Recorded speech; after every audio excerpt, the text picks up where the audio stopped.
Mars. Ce n'est désormais plus un secret pour personne, mais la planète rouge a jadis abrité des quantités d'eau qui n'avaient rien à envier à notre planète bleue. Mais seulement voilà, alors que la planète a perdu son champ magnétique et sa protection contre les vents de particules émises par le Soleil, les gaz présents dans son atmosphère et à sa surface ont été progressivement évaporés et soufflés dans l'espace interplanétaire. Pourtant, aujourd'hui encore, Mars porte les traces d'un passé riche en une eau qui a façonné les paysages de la planète tels qu'on les connaît aujourd'hui. Ainsi, il n'est pas rare d'apprendre de nouvelles découvertes en rapport avec l'eau sur Mars, mais cette fois-ci, c'en est une d'une toute autre ampleur qui a eu lieu.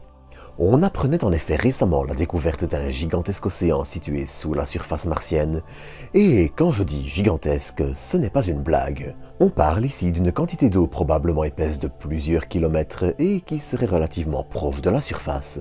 Mais justement, qu'en est-il réellement? Quelles sont les implications de cette découverte majeure et que faut-il en retenir? Eh bien, ce sera le sujet de cet épisode. Mais avant de commencer, comme d'habitude, je tenais à rapidement vous inviter à vous abonner si vous ne l'êtes pas encore.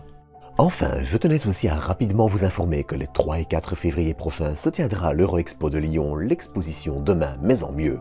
Elle propose au grand public, petits et grands, d'interagir avec plein de scientifiques travaillant sur plein de sujets différents, le tout dans une ambiance décontractée et amicale. Bien évidemment, tout ça sera aussi accompagné de plein de démonstrateurs et modèles à l'échelle 1-1, comme Perseverance, le rover franco-allemand Edifix, qui partira vers Phobos en 2026, le véritable démonstrateur Frog, un exemplaire de test du moteur Vinci qui propulsera le second étage d'Ariane 6, un jeu vidéo contrôlé par la pensée, un morceau du tokamak du projet ITER, qui permettra de faire les premiers pas dans la fusion nucléaire, et encore plein d'autres sujets.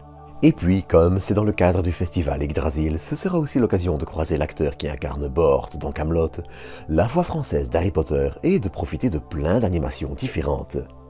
Allez, sur ce j'ai déjà bien trop parlé, alors à tout de suite pour une nouvelle dose d'espace.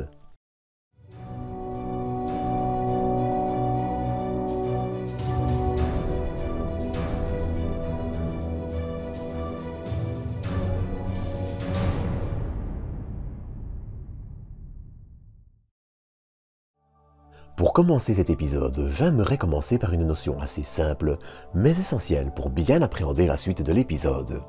L'eau sur Mars n'a pas disparu, ou du moins pas encore entièrement. Si l'érosion de l'atmosphère et des océans martiens a bien commencé il y a 4,1 milliards d'années, c'est aussi un processus lent et aujourd'hui encore, l'eau persiste sur la planète rouge. Que ce soit l'apparition de saumures épisodiques, une fine condensation dans certaines régions, des glaces situées au pôle ou encore des lacs souterrains, l'eau n'a jamais vraiment entièrement disparu de la planète rouge et continue, comme sa très fine atmosphère, d'y persister. Ainsi, la découverte régulière de poches d'eau, qui sont souvent plus des sortes de boue humide que de l'eau, possiblement gelées ou extrêmement salées sous la surface de Mars, sont assez régulières. Pourtant, c'est une découverte d'une toute autre échelle qui a été annoncée récemment. Je vous explique. Il y a de cela 15 ans déjà, la sonde européenne Mars Express, arrivée en orbite autour de notre voisine en 2003, allait survoler et étudier la région de Médusa Fossae, qu'on peut traduire par la fosse à Méduse. Et cette région est assez atypique dans le paysage martien. Âgée d'environ 3,7 milliards d'années, soit un peu plus jeune que la moyenne de la surface martienne, cette région se caractérise par de nombreux monticules en forme de lobe. De plus, une partie de la région semble aussi disposer d'un sol particulièrement meuble et sensible à l'érosion du faible vent martien. La région semble donc subir des phénomènes de déformation locale liés tant à des mouvements géologiques qu'à une possible richesse en eau. Et là, vous commencez peut-être à voir où je vais.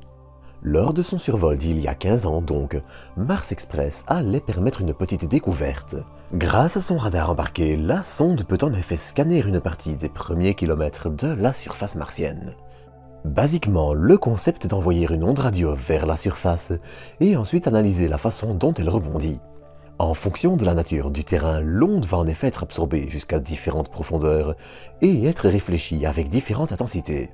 Alors, je simplifie énormément le principe du radar, mais ça peut aider à déduire la composition et la nature d'un sous-sol sans creuser sur des kilomètres. Et ça, c'est pratique. L'analyse de cette région allait ainsi montrer qu'elle est assez dense et transparente au radar, ce qui correspond assez bien à ce que l'on s'attendrait à trouver avec de l'eau ou de la glace d'eau. Le problème, c'est qu'il n'était pas non plus impossible qu'il s'agisse plus simplement de poussière et cendres issus d'anciens événements géologiques. Impact, volcanisme, autant de phénomènes qui pourraient dans l'absolu donner ce résultat. D'autant que le passé volcanique de la région est une quasi-certitude. Sa très grande quantité de poussière, j'y arrive, serait en effet le fruit d'un supervolcan entré en éruption il y a 3 milliards d'années environ et ayant craché énormément de gaz et comparativement peu de lave. Car la région, qui couvre une surface grande comme 20% du continent américain, était probablement 250% plus étendue par le passé, certains fragments de la région étant en effet très éloignés du gros des formations et trahissant sa grandeur passée. De plus, sa richesse en poussière fait aussi d'elle la principale source de poussière martienne, probablement la moitié, et pourrait recouvrir Mars aux 3 mètres de poussière si elle était distribuée équitablement. Alors autant vous dire que des strates de poussière n'auraient pas été une grande surprise. Ainsi, la question de la nature réelle de ces sous-sols restait en suspens. Mais ce 18 janvier, l'ESA, l'Agence spatiale européenne, annonçait la publication d'une nouvelle étude basée cette fois sur de nouvelles observations. Et cette fois-ci, peu de doutes sont possibles. La région de Medusa Fossa semble définitivement contenir de l'eau dans ses entrailles. Et pas qu'un peu. Sur les plusieurs centaines de kilomètres de la région, ce sont plusieurs poches contenant des couches de glace d'eau pouvant parfois aller jusqu'à 3,7 km de profondeur, le tout simplement quelques centaines de mètres sous la surface, qui ont été découvertes.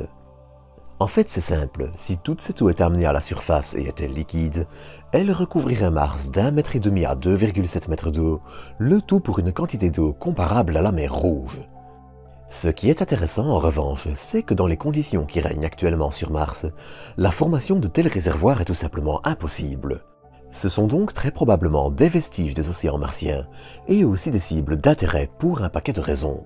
Car comprendre leur composition et leur formation, ça peut aussi nous aider à retracer le passé de la planète rouge. Et ce sont aussi des endroits où, dans un futur lointain où nous serions capables de creuser le sol martien sur de longues distances, une mission robotisée pourrait rechercher des traces de vie passées ou présentes. Bon alors bien sûr, il ne faut pas non plus trop fantasmer tout ça, et jusqu'à aujourd'hui aucune trace de vie passée ou présente n'a été trouvée sur Mars, mais ça aussi c'est normal. Il y a toujours une certaine volonté de ne pas explorer les sites les plus intéressants, de peur de créer une contamination en les explorant.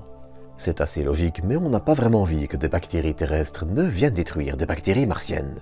Mais avec l'avancement de notre maîtrise dans ce domaine, c'est ce genre de région qui pourrait être, à l'avenir, des cibles de choix.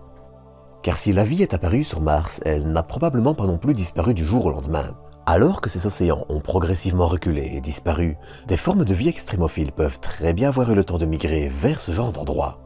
Sur Terre, par exemple, on trouve encore des populations de microbes dans des couches sédimentaires profondes de 3 km, et espérer qu'un même phénomène ait pu se produire sur Mars est, même s'il part du principe qu'elle a un jour abrité la vie, ce qu'on n'a pas encore prouvé, tout à fait réaliste.